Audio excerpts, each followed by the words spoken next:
Hello guys, हमने कल पढ़ा था क्राइप्टोगेमी के बारे में। तो हमने कल कैरेक्टरिस्टिक देखे थे क्राइप्टोगेमी के, उसके डिवीजन देखे थे, थैलोफाइटा, ब्रायोफाइटा और पेरिडोफाइटा, और उनके भी कैरेक्टर देखे थे। आज हम देखेंगे फनेरोगेमी। ठीक है, तो देखिए मैं आपको डिफरेंस बता देती हूँ फनेरोगेमी और क्राइप्टोगेमी के बारे में। तो क्राइप्टोगेमी में सीड्स नहीं होते, मतलब वो प्लांट सीड्स को बियर नहीं करते क्राइप्टोगेमी वाले। और फनेरोगेमी वाले ये सीड्स बियर करते हैं। इनमें स्पेशल स्ट्रक्चर होता है फॉर द रिप्रोडक्शन, और इनमें सीड्स लगते हैं और ये एम्ब्रियो भी कंटेन करता है सीड्स में। ठीक है, और सीड फूड को भी स्टोर करके रखता है, और जब वो जर्मिनेट होता है मतलब उगता है, तब वो फूड मदद करता है जर्मिनेट होने के लिए, ग्रो होने के लिए। आपने देखा होगा कभी कोई सीड्स ऐसी जर्मिनेट होते हुए, तो प्लांट लगाया करो, फिर दिखेगा। इन द जर्मिनेशन सीड वो स्टोर होता है फूड, वो यूज आता है ग्रो करने के लिए। तो क्लासिफिकेशन होता है फिर फनेरोगेमी का जिम्नास्पर्म और एंजियोस्पर्म में, on the basis of enclose in the seeds enclose in the fruit और नॉट, मतलब कि सीड्स फ्रूट में एनक्लोज होते हैं या नहीं, तो मतलब फ्रूट लगते हैं या सिर्फ सीड ही लगते हैं। तो ठीक है, तो अब हम पढ़ेंगे जिम्नास्पर्म के कुछ एग्जाम्पल दिए हुए हैं। देखो वहाँ पे साइकस है, क्रिसमस ट्री है, हिबिस्कस, लिली। आपने देखा होगा लिली के फ्लावर, सिर्फ फ्लावर ही आते हैं, सीड्स आते हैं मगर फ्रूट्स नहीं बनते इस प्लांट्स में। तो जिम्नास्पर्म में मोस्टली ये प्लांट्स एवरग्रीन होते हैं, मतलब 12 ही महीने ग्रीन ही रहते हैं ये प्लांट।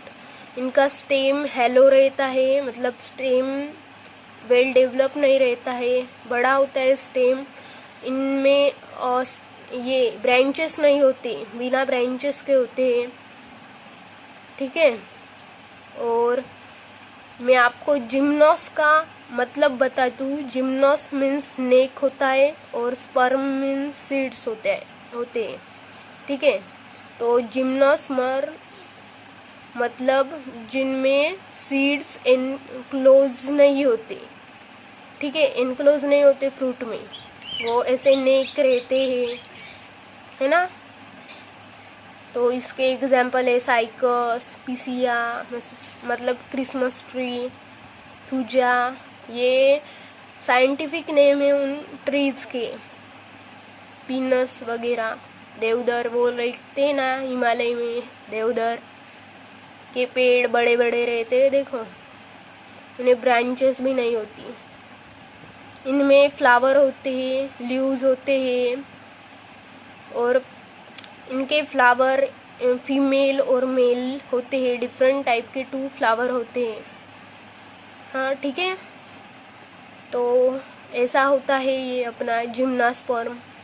इसके कैरेक्टर लिखने को पूछते हैं तो ऐसे लिख देना।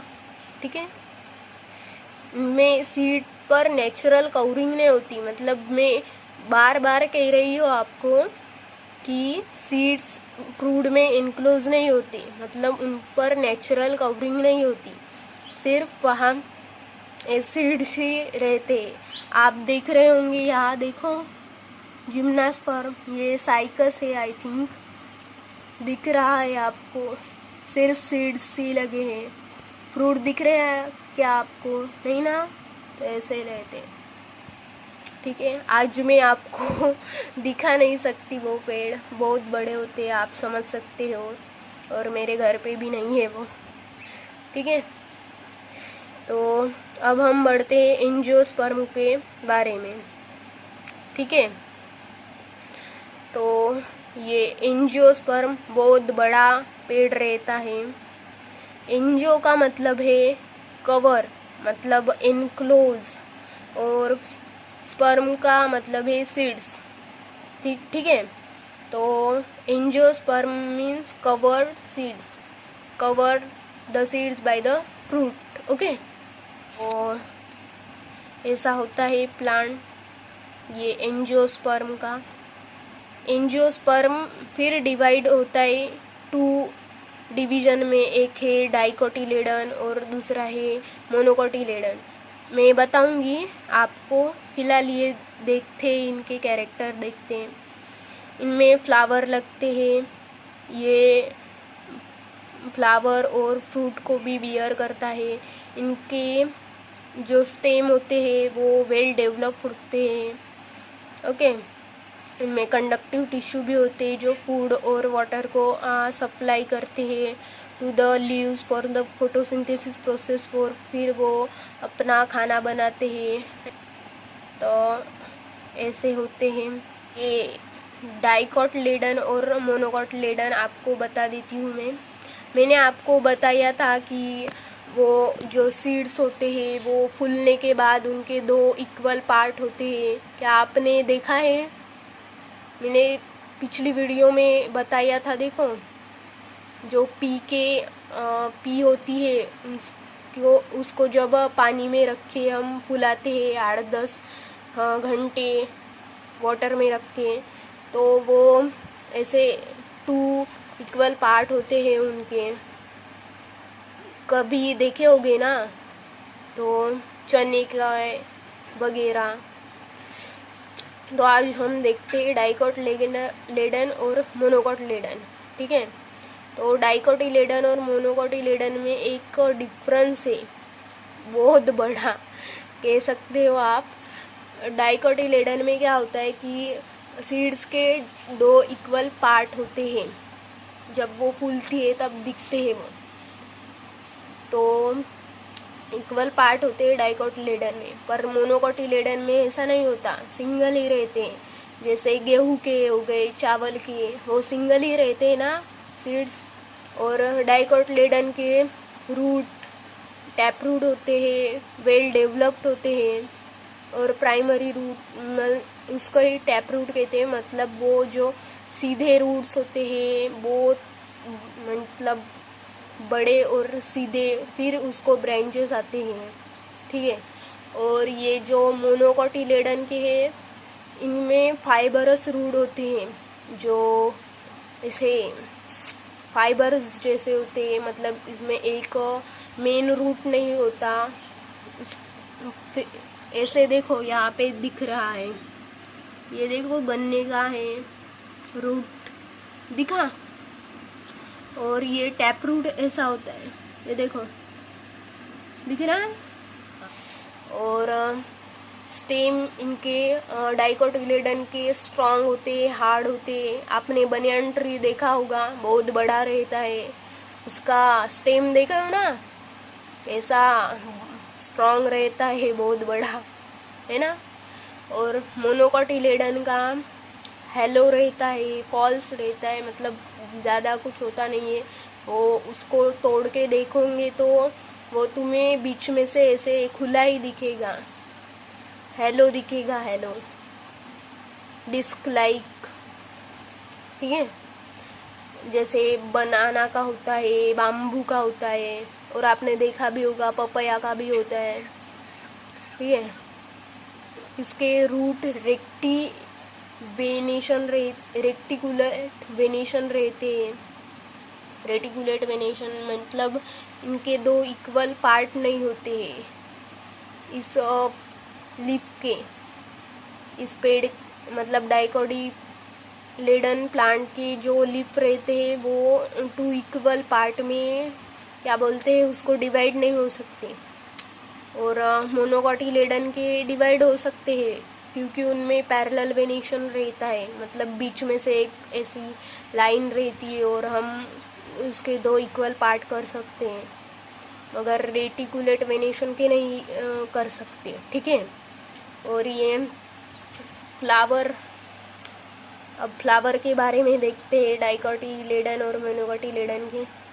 तो डाइकोटिलेडन में 4 to 5 पार्ट्स होते हैं फ्लावर के, होता है ना स्टाइल स्टिग्मा वगैरह, ऐसे 5 to 4 to 5 पार्ट्स होते हैं। ये टेट्रामेरस और पेंटामेरस होते हैं, मतलब उनके वो रहते हैं ना, पंखुड़ियाँ बोलते हैं हम, तो वो 5 और 3 से लेके 5 तक होते हैं। और ये जो मोनोकोटिलेडन है इसके 3 पार्ट्स होते हैं, जैसे स्टाइल स्टिग्मा वगैरह, और इनके 3 ही पार्ट होते हैं, और ये ट्राइमरस होते हैं मेनली। ओके, तो आप दे सकते हैं सभी पार्ट्स यहाँ पे दिए हुए हैं। ये मस्टर का है यहाँ पे, और ये मॉइज का है। मस्टर पता है ना आपको, वो जो सब्जी में डालते हैं, ठीक है, तड़का लगाने के लिए वो। और ये मॉइज है। तो ये यहाँ पे क्लासिफिकेशन ऑफ प्लांट हमारा ख़त्म हो जाता है। मैं कल आपको एक्सरसाइज के बारे में बताऊंगी, ठीक है। और एक बात बता देती हूँ मैं ज़रा आपको, सभी लोग आजकल प्लांट को तोड़ने के लिए लगे हुए हैं, ठीक है।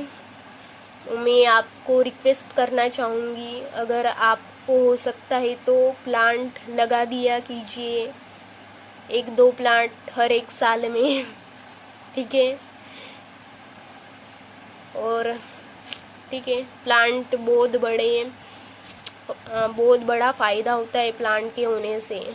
ऑक्सीजन मिलता है हमें, और हमें प्लांट में से ही तो हमें एनर्जी भी मिलती है फॉर मेनी पर्पस के लिए, ठीक है। और प्लांट नहीं होते तो शायद हम भी नहीं होते, तो प्लांट लगा दिया कीजिए, तोड़ना मत प्लांट को, ठीक है। तो यहाँ पे मैं ये वीडियो स्टॉप करती हूँ, मिलेंगे अगली वीडियो में। अगर आपको ये वीडियो पसंद आया हो तो लाइक कर दिया कीजिए, सब्सक्राइब कर दिया कीजिए, और हो सके तो शेयर कर दिया कीजिए, ठीक है। अगली वीडियो में मिलते हैं।